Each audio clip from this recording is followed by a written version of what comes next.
partout en France, pas forcément qu'à Paris, c'est très bien. Donc vous allez vite comprendre pourquoi je vous ai parlé de ça concernant les rémunérations des dirigeants. Donc, vous me connaissez, je suis Xavier Delabarrière, je suis expert comptable chez Sobiz et je suis ici pour répondre aux questions que se posent les entrepreneurs, les questions qu'on me pose le plus souvent et de les partager avec la communauté.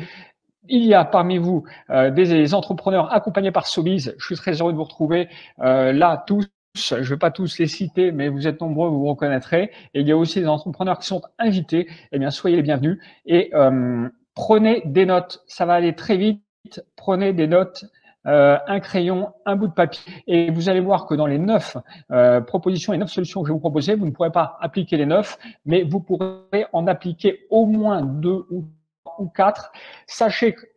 Sachez qu'en préparant ce webinaire, eh bien, j'ai moi-même appris des choses. C'est pour vous dire à quel point les sujets sont chauds et je suis certain que vous allez vous aussi apprendre des choses. Donc, au programme aujourd'hui, les remboursements de frais de déplacement, domicile, lieu de travail, c'est possible pour les dirigeants, pour les salariés. Je vais tout vous expliquer. Les indemnités de télétravail, c'est une nouveauté qui est apparue avec la crise du Covid. Donc, ça existe depuis le mois de mai. Vous n'en avez probablement jamais entendu parler. Je vais vous faire la lumière là-dessus. Les indemnités de grands déplacements, ça, c'est un peu plus classique, mais je vous donnerai les clés.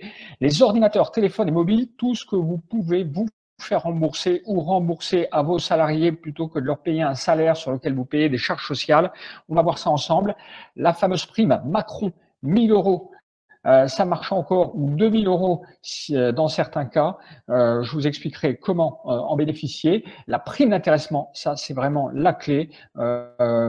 Si vous ne connaissez pas, vous allez vraiment découvrir parce que ça permet, vous allez voir, de verser vraiment des rémunérations importantes, y compris aux dirigeants.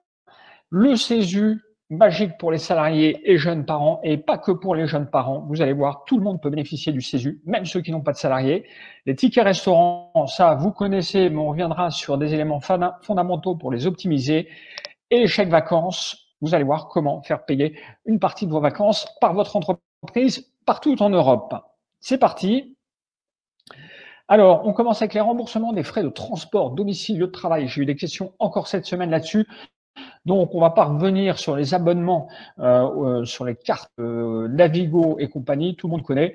Ce sont les salariés qui peuvent en bénéficier principalement, mais les dirigeants aussi, sachez-le. Si vous avez un pass Navigo en tant que dirigeant, vous pouvez vous faire payer par l'entreprise. Il y a même 100% si vous êtes dirigeant. Pour les salariés, c'est 50%. Concernant les transports individuels, alors les transports individuels, tout ce qui concerne les nouvelles mobilités, les vélos électriques, pour ceux qui habitent dans les grandes villes, Lyon, Paris, Nantes, Marseille, etc.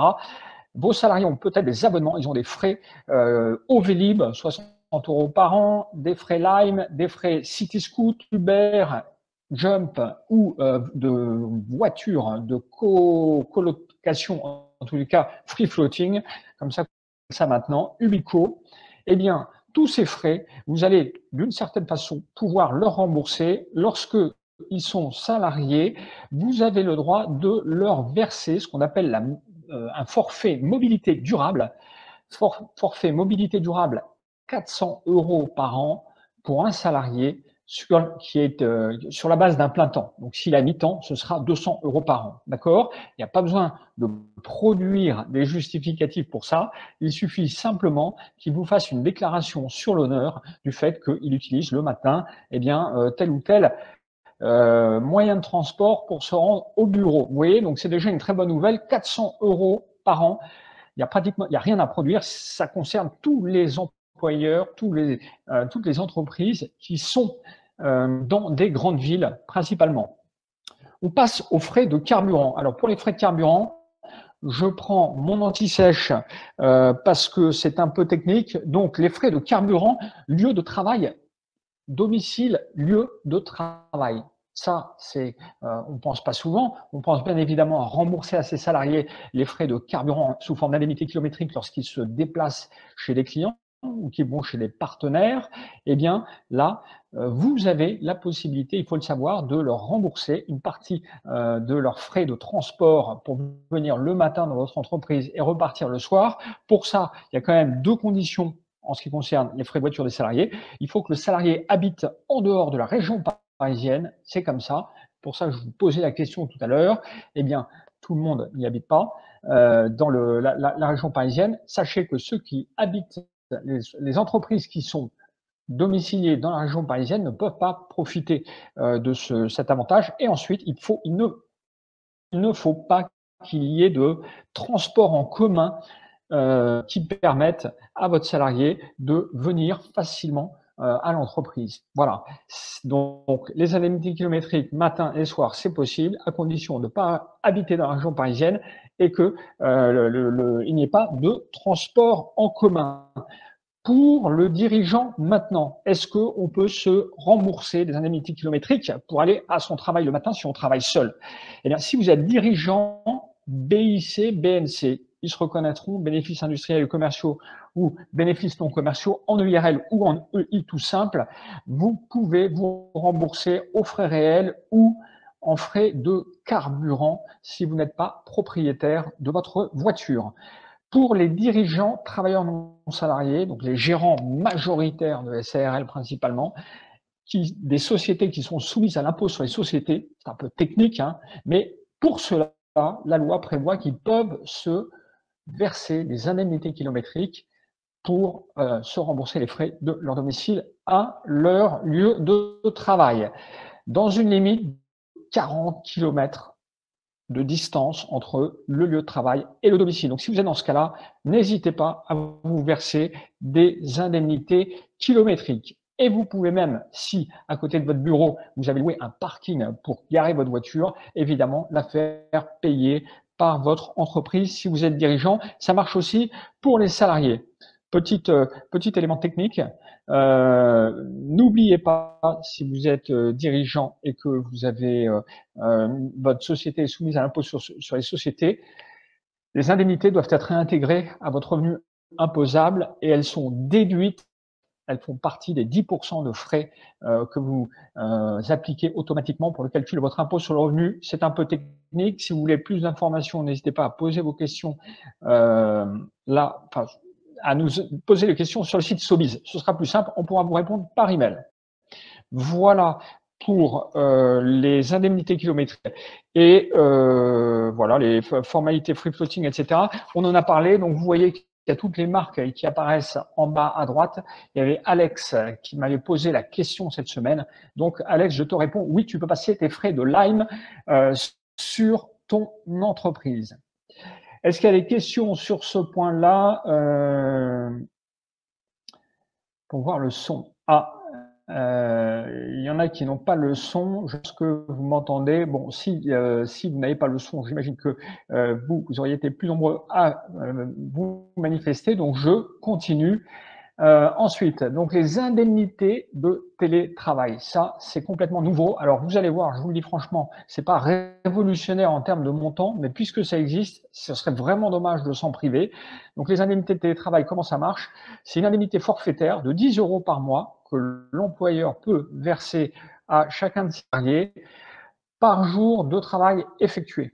Je vais vous montrer dans le slide suivant un petit exemple chiffré où si le montant ne suffit pas, si les frais de télétravail sont plus importants, eh bien, vous pouvez rembourser à vos salariés le montant de leurs dépenses réelles à condition que les dépenses soient justifiées par des frais réels. On va y arriver. Ensuite, pour les salariés, pour les entrepreneurs, pour les dirigeants, vous pouvez bien évidemment vous rembourser tous les frais réels concernant votre télétravail, c'est-à-dire le travail que les équipements dont vous avez besoin pour travailler chez vous. Donc, on va le voir ensemble, mais Internet, mobilier, ordinateur, fauteuil, etc., etc. D'accord? Donc, l'exemple chiffré, eh bien voilà. Prenons le cas d'un salarié qui travaille 2 jours par semaine, et il a le droit à une indemnité, vous voyez sur la gauche du tableau, de 2 fois 10 € par mois, donc 20 euros par mois. Je vous l'avais dit, ça va pas chercher loin. Et si vous faites le comparatif par rapport aux frais réels, vous voyez la mécanique de calcul, un appartement de 70 mètres carrés, usage professionnel 10 mètres carrés, sur la base de 2 jours par semaine, avec les chiffres que vous voyez, loyer 370 euros, taxe d'habitation 35 euros par mois, prime d'assurance 15 euros par mois. Au total, on arrive à 420 euros fois 10 mètres carrés sur les 70 fois 2 jours par semaine. Donc, ça revient à 17 euros par mois. C'est pas révolutionnaire, encore une fois, mais à la fin de l'année, ça peut représenter 200 euros sans charge sociale. C'est quand même toujours ça de prix. Voilà. Sur l'unité de télétravail, est-ce qu'il y a des questions? Si le dirigeant opte pour les frais réels, se faire payer les indemnités serait neutre fiscalement pour lui. Oui, fiscalement, c'est vrai, mais le gain, il est financier sur les cotisations sociales, puisque vous savez que lorsque vous versez, vous remboursez des frais, vous ne payez pas de cotisations sociales sur les indemnités et les remboursements de frais. On continue les indemnités de grand déplacement. Alors, les indemnités de grand déplacement, ça existe depuis toujours, mais je vois souvent des sociétés qui ne les utilisent pas. Ça consiste en quoi? Ça consiste à verser un forfait à des salariés qui se déplacent pour les besoins professionnels, donc des commerciaux, des consultants que vous enverriez chez vos clients.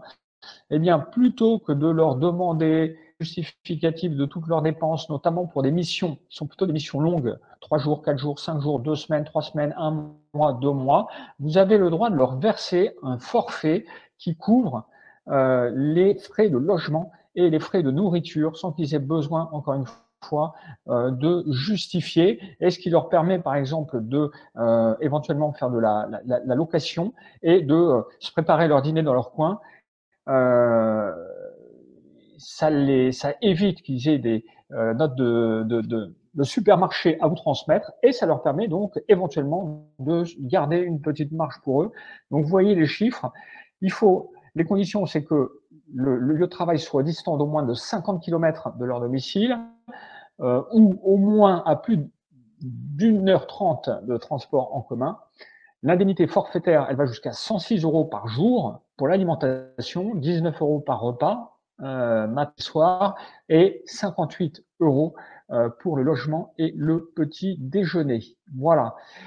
Donc, ces indemnités de grand déplacement, les dirigeants ne peuvent pas en bénéficier de façon forfaitaire, puisque eux, ils passent leurs frais d'hôtel, restaurant directement. Ils se les font rembourser directement, ce qu'on appelle les frais réels. Voilà, on continue. Les téléphones, alors ça aussi, tout ce qui est téléphone, pardon, PC, toutes les technologies de l'information et de la communication, bien souvent, on oublie que l'entreprise a le droit de rembourser ça aux salariés. En général, elle n'oublie pas de le rembourser pour les dirigeants, mais elle oublie de rembourser aux salariés. Sachez là aussi que sur présentation de facture, ça fonctionne pas sous forme de forfait, mais vous pouvez rembourser à vos salariés l'achat d'un téléphone, d'un PC, une partie de leur abonnement Internet, pourquoi pas une imprimante, et puis les consommables, le papier, l'imprimante, etc. Tout ça, ça peut représenter facilement 300 à 500 euros par an. Donc, ce serait dommage de ne pas les prendre. Xavier, je réponds aux indemnités kilométriques, je reviendrai en fin de webinaire si vous voulez bien. On continue pour le moment. La prime Macron, alors la fameuse prime Macron, la prise exceptionnelle du pouvoir d'achat qui a été lancée juste avant la crise du Covid et qui a été relancée pendant la crise Covid. Eh bien, la prime Macron, ce que vous devez savoir, la première chose, c'est que c'est une prime sur laquelle il n'y a absolument aucune cotisation sociale, aucun impôt sur le revenu qui peut être versé à tous les salariés, pas aux dirigeants, mais qui peut être distribué quasiment sans condition à tous les dirigeants. Donc, tapez prime Macron, vous aurez plus d'infos sur Internet. Mais les 3 points à retenir: 1, exonération de charges sociales. 2, elle bénéficie aux salariés dont la rémunération ne dépasse pas 3 le SMIC. Et 3, il faut la verser avant le 31 décembre 2020, même si je pense qu'elle sera reconduite officiellement. En tous les cas, pour l'instant, vous avez jusqu'au 31 décembre 2020 Donc, ce serait dommage de ne pas s'en priver. Bon, sachant qu'elle n'est pas censée remplacer des primes que vous verseriez, par exemple, chaque année à Noël à tous vos salariés. Normalement, c'est une prime supplémentaire qui doit être versée, mais encore une fois, pas d'impôt sur le revenu, pas de charge sociale, c'est tout juste énorme comme avantage financier. Donc, surtout, ne passez pas à côté si vous ne l'avez pas encore mis en place. Si vous n'êtes pas dirigeant, c'est la seule avantage dans la liste de 9, je crois, que j'ai mis, mais elle bénéficiera à vos salariés, quels qu'ils soient. La prime d'intéressement, alors ça existe depuis longtemps, c'est toujours mal connu, ça impressionne les petites entreprises parce qu'on se dit « Oh là là, intéressement, c'est un truc de grosse boîte ». Pas du tout. La prime d'intéressement, ça concerne tous les salariés, même si vous avez seulement un apprenti dans votre entreprise. Un apprenti, ça suffit, ça peut vous suffire à vous en plus, en tant que dirigeant, à toucher vous aussi la prime d'intéressement. La seule condition, c'est qu'il faut au moins une personne qui soit salariée. D'accord? Donc la prime d'intéressement, très très intéressant. Vous allez vite comprendre pourquoi. D'abord, parce que son montant. Alors on va reprendre les points dans le sens inverse. La première chose, c'est que ça peut représenter 20% du salaire brut annuel de votre salarié. 20% du salaire brut annuel. D'accord, 20%, c'est plus de 2 mois de salaire brut. Donc, c'est quand même pas négligeable. Et plafonné à 30 820 euros. Oui, vous lisez bien, 30 820 euros, c'est le montant de l'intéressement que vous pouvez verser à vos salariés. Il est disponible immédiatement, c'est pas marqué dessus, mais c'est, ou dans le slide peut-être qui va suivre, je ne sais plus. Enfin, je vous donne les éléments clés. Contrairement à ce qu'on croit, c'est disponible immédiatement. Si la prime d'intéressement est versée aux salariés et qu'ils la prennent et ils la dépensent, ils seront simplement imposés sur le revenu. Mais elle est disponible immédiatement. S'ils la bloquent dans un plan d'épargne entreprise pendant 5 ans, elle est exonérée d'impôt sur le revenu. C'est généralement ce que font les grosses boîtes, mais ce n'est pas une obligation. La prime d'intéressement, elle est calculée en fonction de performances que vous, chef d'entreprise, vous êtes tout à fait libre de définir. D'accord? Donc ça peut être par exemple, il y a trois variables à activer. Le premier, c'est un critère de déclenchement. Il y a intéressement, oui ou non. Eh bien, ce critère, vous pouvez tout à fait librement le définir. Ça peut être, par exemple, le fait que le chiffre d'affaires va augmenter de 1%, ou qu'il ne va pas baisser de moins de 10%. Vous faites ce que vous voulez. Le deuxième variable à activer, c'est le calcul de l'enveloppe d'intéressement. Là aussi, vous êtes libre de le calculer comme vous voulez. Ça peut être un pourcentage du bénéfice ou ça peut être un pourcentage des salaires, par exemple. Et la troisième chose, c'est les critères de répartition entre les différents bénéficiaires. Eh bien, vous avez le choix entre une répartition égalitaire, c'est-à-dire que chacun perçoit la même prime d'intéressement, par exemple 1000 euros pour tout le monde, ou sinon en fonction des salaires. Sachant que le dirigeant peut toucher en prime d'intéressement le montant de la prime la plus élevée qui est versée dans son entreprise. Voilà, vous avez bien compris, si vous avez 5 salariés, eh bien, en tant que dirigeant, vous pouvez, vous aussi, toucher la prime d'intéressement la plus élevée qui aura été versée à un de vos salariés. Voilà, donc c'est quand même pas négligeable. L'accord doit être écrit et déposé à la directe.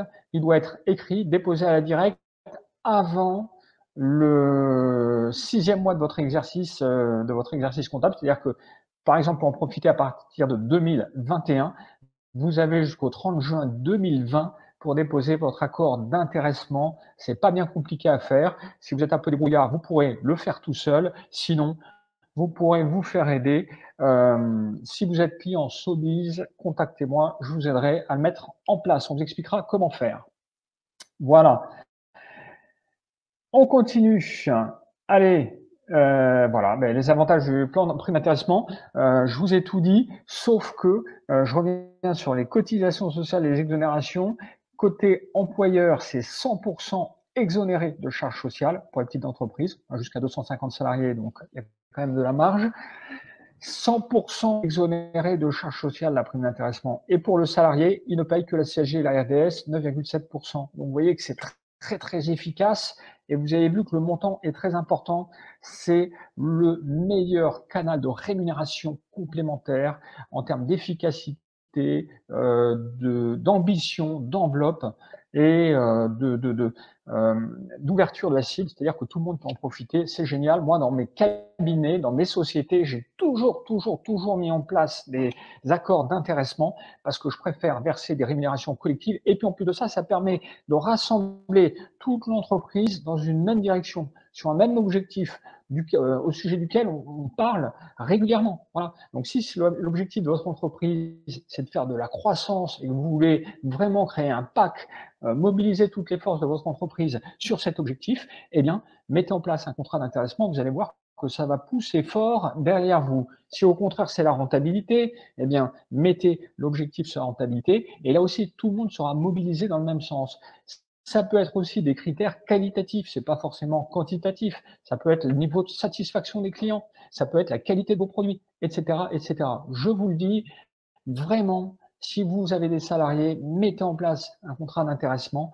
C'est vraiment une technique, un outil très très utile et très efficace en termes d'optimisation des rémunérations. On continue avec le CESU. Le CESU, le chèque emploi service universel, alors c'est génial pour les jeunes parents puisque ça permet de payer entre autres la garde d'enfants, mais pas seulement. Donc les publics concernés, les salariés, mais aussi le chef d'entreprise. Vous êtes chef d'entreprise, vous y avez droit, et encore mieux, même si vous n'avez pas de salariés. Vous l'avez bien entendu, vous êtes seul, vous avez le droit au chèque au CESU, chèque service universel. Ça marche pour payer les gardes d'enfants, les femmes de ménage, les petits travaux, réparation, dépannage, vous voyez, c'est marqué. Pour les dépenses également de garde d'enfants hors domicile, donc garderie, crèche, montant maximum quand même 1 860 € par an et par an, entre guillemets, en tous les cas par salarié ou par dirigeant, totalement exonéré de charges sociales et d'impôts sur le revenu. C'est quand même extraordinaire. Et il s'est versé une fois par an sur présentation des justificatifs. Ça aussi, c'est une technique qui existe depuis plusieurs années, un outil qui existe depuis plusieurs années, qui est méconnu et qui pourtant est très très utile pour ne pas payer de cotisations sociales sur toutes ces dépenses. Voilà, il y a une longue liste. Je vous ai pas fait, j'ai pas listé toutes les dépenses qui sont éligibles, mais regardez, cherchez un peu sur Internet, vous trouverez. C'est vraiment un outil à mettre en place. Ne passez pas à côté du fameux CESU, très facile à mettre en place en plus. Les titres restaurants. Alors, les titres restaurants, rien de nouveau. On va passer vite là-dessus. Juste les erreurs à ne pas faire. Eh bien, donc on connaît les titres restaurants pour les salariés. C'est 50 à 60% du montant du titre qui est payé par l'entrepreneur. Là-dessus, il ne paye pas de cotisation sociale et le salarié n'en paye pas non plus et il ne paye pas d'impôt sur le revenu. Ce qu'on oublie souvent, c'est que le chef d'entreprise peut en bénéficier. Alors on l'oublie parce qu'il n'y a aucun texte qui le dit. D'accord? Donc, c'est ce qu'on appelle une tolérance administrative. Voilà. Si vous allez voir l'expert comptable, la moitié vont vous dire que les chefs d'entreprise ne peuvent pas en bénéficier et l'autre moitié vont vous dire qu'ils peuvent en bénéficier. C'est comme ça, c'est pas marqué. Donc, on est un peu gêné quand on nous pose la question. Moi, je vous dis, vous pouvez en bénéficier. Un montant maximum, 5,55 € par ticket restaurant pour la partie prise en charge par l'employeur. Donc, ça représente à peu près des tickets restaurants de 10 €, 10 à 11 €. Voilà, donc c'est plutôt pas mal. Là aussi, si vous avez des salariés, surtout si vous êtes à Paris, il faut absolument mettre ça en place plutôt que de donner de l'argent à votre salarié sur lequel vous payez des cotisations et lui, il paye des cotisations et de l'impôt sur le revenu. En télétravail, peut-on bénéficier des tickets resto? Très bonne question. Non. Exactement. Non. Si vous êtes en télétravail, normalement, votre employeur doit déduire les tickets resto de vos jours de télétravail. Ticket resto dirigeant, même si pas de salarié, bonne question. Bonne question. Je pense que là, c'est plus borderline et je prendrai pas ce risque. Donc, si vous avez des salariés, oui. Si vous n'avez pas des salariés, je pense que non. Mais je vais vérifier. Et l'URSSAF est OK si cela ne concerne que le dirigeant. Voilà, je viens d'y répondre. Ludivine me confirme. Ludivine a peut-être des infos là-dessus ou a eu un contrôle URSSAF. En tout cas, j'ai jamais vu le cas, mais c'est vrai que si vous n'avez pas de salariés, je pense que c'est borderline de mettre en place des tickets resto. Les chèques vacances, alors ça aussi, les chèques vacances, extraordinaire les chèques vacances, totalement méconnus. Regardez bien. Chèques vacances, ça concerne les salariés et les chefs d'entreprise aussi. Ça permet de payer et donc de faire payer par votre entreprise l'hébergement, la restauration, le transport, les activités culturelles en France et dans les pays européens. Il y a 170 000 entreprises affiliées, 170 000 partenaires. Les chèques vacances, c'est accepté partout. On pense souvent que c'est des trucs de comité d'entreprise. Pas du tout. C'est très simple à mettre en place. Il y a une agence nationale qui vend ça sur Internet. La caisse des chèques vacances, j'ai plus son nom, mais vous la trouverez facilement. Fonctionne comme les tickets restaurants, financés à 50 à 80% par l'employeur, avec un plafond de 461 € par an et par bénéficiaire. C'est quand même pas. Alors la CNAV, non, c'est pas la CNAV. La CNAV, c'est l'assurance vieillesse, mais c'est un nom qui ressemble. Vous allez le retrouver. Dedans, il y a CV. Voilà. Donc, chèque vacances à mettre en place, à distribuer. Là aussi, c'est que du bonheur, c'est des cadeaux que vous offrez à vos salariés. Ça fait toujours plaisir quand on est en vacances et qu'on prend un chèque vacances et que on paye. Voilà, il n'y a pas d'argent à sortir et ça permet de se rappeler au bon souvenir de ses salariés dans un contexte, une ambiance sympathique et positive. Voilà, chèque vacances, c'est assez rare. Bon, le montant est un peu plus faible que les chèques emploi service universel, mais là aussi, pourquoi laisser passer alors que c'est un cadeau que vous fait l'État? Voilà, je suis là pour vous montrer tous les cadeaux que vous fait l'État et vous aider à les saisir. Petit récap de tout ce qu'on vient de voir. On termine. Donc vous voyez que si vous mettez bout à bout toutes les petites aides dont on a parlé, eh bien, si pour les salariés, ça représente quand même, sur la base d'un intéressement que j'ai mis de 2 000 €, parce que c'est assez facile de verser 2 000 € d'intéressement à des salariés, eh bien, ça représente 8 300, plus de 8 300 € par an, quasiment sans charge sociale, en tous les cas, zéro charge sociale patronale. Et côté dirigeant, ça représente 7300, plus de 7300 €. Vous voyez, c'est pas négligeable. La grosse variable, vous le voyez sur le tableau, la grosse variable, c'est l'intéressement, quoi. Si vous maîtrisez l'intéressement, ça peut aller jusqu'à 30 800 €. Donc, c'est tout juste énorme. C'est tout juste hyper puissant par rapport à des rémunérations classiques. Évidemment, il faut gagner l'argent, mais plutôt que de distribuer des primes à tout le monde en fin d'année, mettez en place l'intéressement et vous verrez qu'il y a la possibilité de le moduler par service, c'est-à-dire d'en distribuer un peu plus aux commerciaux, ou d'en distribuer un peu plus à la production, ou d'en distribuer. Vous faites votre répartition un peu comme vous souhaitez le faire. Donc c'est vraiment, vraiment, vraiment intéressant. Les deux que j'ai mis en gras, l'intéressement et le CESU, ce sont les deux leviers que vous devez absolument activer. Voilà, il est 13h02. On vient de tenir les 30 minutes, nos 30 minutes. Je réponds maintenant aux questions s'il y en a d'autres. Peut-on cumuler chèque vacances et ticket resto? Oui, bien évidemment, vous pouvez cumuler les deux. Il n'y a pas de limitation à ça. Idem, chèque vacances que ticket resto, si dirigeant seul, ça ne fonctionne pas. Chèque vacances, si dirigeant seul, ça fonctionne. Chèque vacances, si dirigeant seul, ça fonctionne pour les EIRL, les entreprises individuelles. Mais je pense que ça doit fonctionner aussi pour les SAS ou les SASU. Je regarderai et on va écrire un article là-dessus. Je donnerai la réponse dans l'article. Voilà. Eh bien, écoutez, j'espère que ce webinaire vous a plu. Surtout, inscrivez-vous. Maintenant, vous pouvez vous inscrire dès aujourd'hui à mes prochains webinaires. On vient d'en mettre 4 en ligne, un par semaine à 12h30 parce que ça a l'air de mieux fonctionner. Là, vous êtes beaucoup plus nombreux qu'à 13h. Donc, si ça vous convient comme ça, eh bien, n'hésitez pas. Merci Maxime d'avoir mis le lien. Donc, il vous suffit de cliquer sur le lien que on vient de vous mettre pour vous inscrire à mes prochains webinaires. Passez à tous une très bonne journée. À très vite. Et pour ceux qui regardent en replay, sur YouTube. N'oubliez pas de vous inscrire sur la chaîne YouTube et de vous inscrire sur notre chaîne Live Storm.